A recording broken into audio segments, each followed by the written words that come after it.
Gua pernah baca satu kisah nyata yang benar-benar kejadiannya itu nggak manusiawi banget. Ada orang yang dipaksa untuk bertahan hidup, sedangkan orang itu sudah kesakitan dan nggak mau hidup lagi. Jadi orang ini namanya Hisashi Aoji. Dia itu seorang teknisi di pabrik pengolahan bahan nuklir, dan kejadiannya saat itu di Jepang, tahun 1999. Dia itu sama dua rekannya yang bernama Masatoshi Nohara dan Yutaka Yokokawa. Mereka lagi nyiapin larutan uranium buat reaktor. Tapi yang bikin kacau, mereka nyampurin bahan itu pakai cara yang nggak sesuai standar. Bukan pakai alat otomatis, tapi secara manual. Nah, akhirnya terjadi insiden yang sangat besar. Hisashi Aoji dan kedua temannya itu terpapar radiasi yang sangat tinggi, guys. Dan Aoji ini mengalami penyakit radiasi yang paling parah, yang disebut sindrom radiasi akut. Jadi tubuhnya itu, guys, langsung mulai rusak. Sel-selnya berhenti regenerasi, kulitnya juga mulai ngelupas semua. Tapi si Aoji ini masih sadar.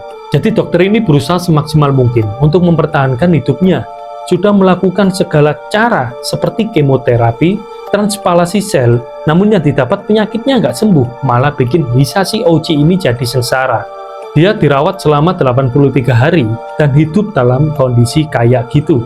Setiap hari tubuhnya semakin lama semakin melemah dan tambah rusak parah. Bahkan Aoji ini udah nggak kuat dan pernah memohon-mohon buat ngehabisin aja hidupnya, guys. Dan parahnya lagi, Hisashi Aoji ini sengaja dijaga supaya tetap hidup. Katanya demi penelitian dan ilmu kedokteran. Wah, parah sih, guys. Coba kalian bayangin, selama 83 hari, Hisashi Aoji ini dipaksa hidup dalam keadaan kayak gitu. Dan malah dibuat seperti bahan percobaan dan penelitian, guys. Dan akhirnya si Aoji ini meninggal pada tanggal 21 Desember 1999, dan berita ini jadi berita utama di Jepang tentang bahayanya penggunaan energi nuklir. Nah, guys, itu tadi kejadian nyata yang menurut gua nggak manusiawi banget.